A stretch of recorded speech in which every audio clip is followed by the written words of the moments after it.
Labą dieną. Kaip tave pristatyti? Gabrielius mano vardas. Gabrielius, labai teisinga. Aš visus stengiuosi vardais, ne pavardėm ir ne pareigom, kurias užsijima. Jūs jau čia 7. įrašas, jeigu ką. Pirmas klausimas. 22 metai, vasario 24 diena. Ką prisimeni ir kokios emocijos? Aš iš tikrųjų buvau iš tų, reiškia, iki prasidedant įsiveržimui Rusijos į Ukrainą buvo dvi stovyklos. Vieni sakė, kad išsiverš, kiti sakė, kad ne jokiais būdais, ši nesąmonė. Aš tai sakiau, kad įsiverš, nes 200 000 laikyti kariuomenę ant sienos pusę metų, maitinti, girdyti ir ganyti ir nieko su ją nedaryti. Nu, aš netikėjau, kad jinai ten kažkaip grįš į savo dislokacijos vietas. Tai taip dėja, taip ir nutiko, o tuo metu prasidėjo Vilniuje knygų mugė. O knygų mugė yra toks labai šviesus, labai fainas, labai žiauriai kietas renginys. Ten yra ir muzikos salė, ten visą laiką mes su grupė būnam, pardavinėjom muziką, ten susitinkam su žmonėm, gyvai šnekamės, vienu žodžiu būna daug šviesos ir džiugesio. Ir staiga tai vyksta tą dieną, kai prasideda karas. Ir knygų mugėje nieks nesikalba, nėra jokio klegesio, visi sėdi telefonuose, visi seka naujienas ir visi galvoja, kas toliau ir ką daryti. Aš, kadangi jau nuo 14 metų, prisipažinsiu, niekada nebuvau super aktyvus ten ar kažkoks toks, bet palaikiau ryšius su vaikinais, kurie Ukrainoje, ukrainiečiais. Ten tai kažkokiuose mokymuose pasimatom, tai dar kažkur, tai vienu žodžiu asmeninės pažintis. Draugystės įvairios jau buvo tuo metu, tai pirmi dalykai tai buvo skambučiai su jais, kas vyksta, ta prasme, kaip yra, gal reikia kažką padėti, kur jūs jau kariaujat ar nekariaujat, ar kokia situacija, tai tokią dieną dažnu atveju nieks tau neatsiliepia, nes visi, ačiū Dievui, po to perskambino, kad visi gyvi. Kad tuo metu dar buvo visi gyvi. Nors šiai dienai jau nebe visi iš jų gyvi yra. Tai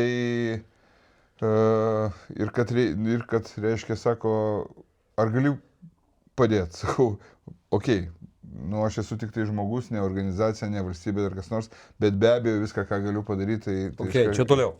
Tą darysiu. Ką pagalvojai pats? Aš pagalvojau, kad, viskas baigėsi šviesos era ir prasidėjo dabar sunkusis periodas. Aš taip galvoju ir dabar, kad ties šiuo karu prasidėjo tamsos periodas ir karas jau vyksta. Prasidėjo anksčiau, bet... Taip, jis prasidėjo anksčiau, bet, tai, sakykime, jau tiesiogiai mus palėtė tas karas, kuris vyksta, aš manau, ir dabar, čia.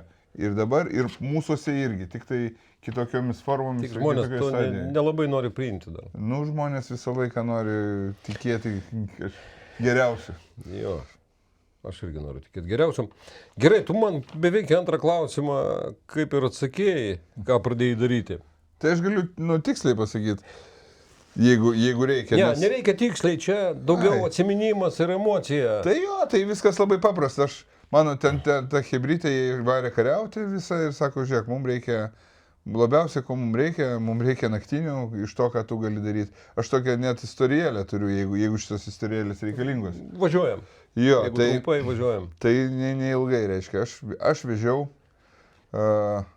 turbūt 2 dieną jau, ar 3 dieną, jau prasidėjus karui, tai 24 ar 25, aš važiavau ir vežiau naktinio matymo prietaisus.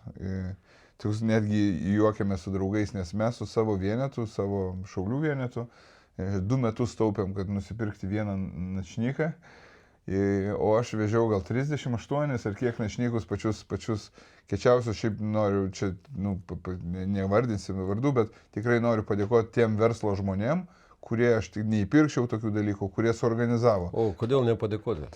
Tai reiškia, aš nežinau, ar jie, koks jų požiūris, kaip jie. Taigi žino, kam tu nuvežiai? Jo, žino, aišku. Tai pasakyk ačiū jiem. Tai ačiū. Ačiū didžiausias. Taip, tai jie be abejo, kad žino. Ir aš, labai įdomus buvo momentas. Toksai, ta hebra, kurį susitikom, pasakojo, kad aš vežiau načnykus ir vežiau peilius. vežiau dar uniformas ir kažkokius tai ekipuotės dalykus. Krepšelius ten, dar visokiausius tokius dalykus. Bet vežiau ir peilius. Ir kai mes susitikom su tais vaikinai sako, ačiū labai už viską paėmė, bet sako, peilių neimsim. Sakau, kodėl peilių neimsit? Sako, nežinom, kuri dalis iš šito visko, bet dalis viso to keliaus per rusų blokpostus. Pranešinėsim. Man tada toks buvo, tipo, kaip? Nu, sako, va taip, gali įvykti, sakom, nenorim, kad netyčia surastų ir prisikabintų viso to.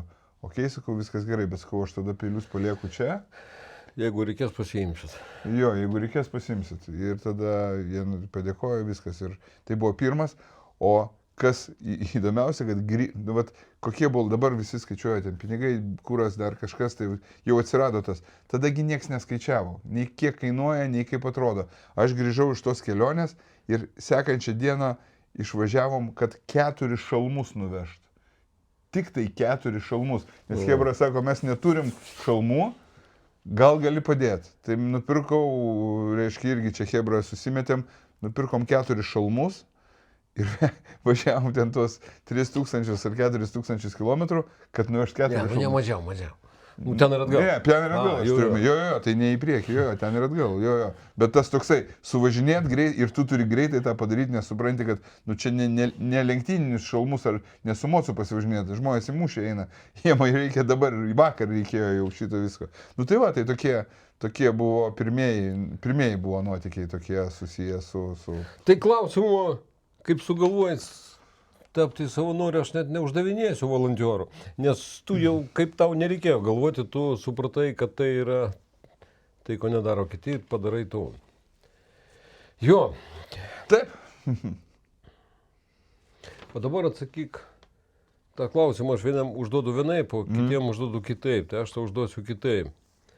Kodėl žmonės nustoja remti dabar Ukrainą? Tavo grina subjektyvi tavo nuomonė. Jo, subjektyvi, mano subjektyvi nuomonė. Žmonės yra, kaip tai pasakyti, žmonės, pasakyčiau, egoistai, bet čia ne visai egoizmas. Žmonės psichologiškai yra tokios būtybės, kurie kabinasi už menkiausios vilties, kuri jiem žada, kad jų gyvenimas nepasikeis arba kad jiem bus gerai. Ir jeigu kažkas kažkur šneka apie galbūt galimą taiką, arba tai, kad matydami, kad ten, vis tiek žmonės čia vyksta, politikai sprendžia, ten rusai per daug juda į priekį jo, bet vis tiek, nenukariauja, dar viskas čia greičiausiai baigsis. Ir jie kabinasi už tos smulkmenos, kad viskasgi turėtų būti gerai. Jiem kažkodėl atrodo, gal čia filmų įtaka, kurie visą laiką gerai baigėsi, ne? Ir tave formuoja. Viskas baigsis gerai. Jo, kad viskas baigsis gerai. Ir aš galiu nieko nebedaryti. Taigi aš viską padariau, aš viską daviau, aš dar kas nors. Jie savęs netapatina su tais, kaip sakant, kaip chirurgai atbunka nuo mėsos ir operacijų, taip žmonės atbunka nuo informacijos apie karą, nes jo nėra čia. Jeigu čia pradėtų kristi bombos, žmonės pabūstų ir tada vėl iš naujo užsikurtų. Nepabūstų, čia aš paprieštarausiu, nes Ukrainai dauguma nepabūvo. Ukrainai, kaip nebūtų gaila, labai daug kas nepabuvo. Neatsibudo. Neatsibudo, ne? Jo, labai daug. Gal, tu be abejo, kad tu žinai žymiai daugiau, bet, aš žinau, kad, bet mano ratas ir dabar neužmygo, viską daro tą patį. Mes gyvenam savo burbulę ir labai gaila, būtent todėl aš bandau, kad kariauti nebegaliu, daugiau nieko daryti nebegaliu, bandau padaryti tai, ką galiu. Surinkti pinigų mano pulkai, konkrečiai savo pulkai. Ačiū tau, kad tu man padedi. Ir dabar paskutinis klausimas, kurį aš varijuoju. Ir tau aš duosiu jį sunkesnė forma. Gerai. Ką reikia daryti, kad nepralaimėti? Aš nemeluosiu, aš nežinau, ką reikia daryti, kad nepralaimėti. Nežinau, nes aš niekada nebuvau mūšyje. Ir niekada nebuvau kare. Aš nesakau kaip kareivė. Ką daryti kareivė, aš žinau. Ką daryti tau? Konkrečiai tu. Ką nori padaryti tu, kad nepralaimėti? Aš žinau, reikia apsispręsti. Reikia gyvenime apsispręsti, kurioje pusėje tu esi, kokias pas tave vertybės ir ką tu darysi, jeigu reikės ginti savo tėvynę. Tėvynė yra viskas. Ir artimieji, ir šeima, pavadinkim vienu žodžiu tėvynę. Reikia apsispręsti. Aš apsisprendęs. Aš niekur nebėgsiu, niekur neišvažiuosiu, man slėptis čia irgi, asimiliuotis yra neįmanoma, mano pažiūros žinomos ir manau, kad apie mane visai. Aš eisiu ginti savo tėvynę, aš turiu įvykdyti. Jeigu mes didžiuojamės partizanais, jeigu mes didžiuojamės laisvės kovotojais, jeigu mes didžiuojamės Žalgirio mūšio lauke kovojusiais vyrais, tai mes turim, būdami verti, čia taip patosiškai skamba, bet jeigu mes jais didžiuojame, tai mes turim būti tokie patys. Ir mes būsim tokie patys. Ir ta prasme, čia net klausimo nėra. O ten kaip jau pasiseks. Kas kris, kas išgyvens, ten jau kaip gyvenimas parodys. Bet esmė yra eit kovot. Tai čia net nekvestionuojamas klausimas. Iš vis nekvestionuojamas. Čia tik tai tam žmogus ir gyvena. Kad prasmingai nugyventi gyvenimą. Buvo tokia maža istorija. Kažkada aš kalbėjau su savo sūnum, kai jis buvo mažiukas. Ir tą dieną, kai aš daviau priesaiką. Ir jis manęs klausė, kaip čia, vaikas, žinai, ką tai reiškia, visą kitą, sakau, ir tai 14 metai. Aš ir atsidūriau, reiškia, šio didžiosios, reiškia, jau karo pradžios priežastis buvo. Tai, sakau, žiūrėk, jeigu įvyktų, pas mus, reiškia, atslinktų šmėkla, reiškia, raudonoji iki mūsų, tai, ką aš padariau, yra pažadas tėviniai, savo, tau, sakau, tai, kad aš jūs eisiu ginti. Sako, bet jeigu tai bus, tu gali žūt, sakau, taip galiu žūt, čia yra tiesa.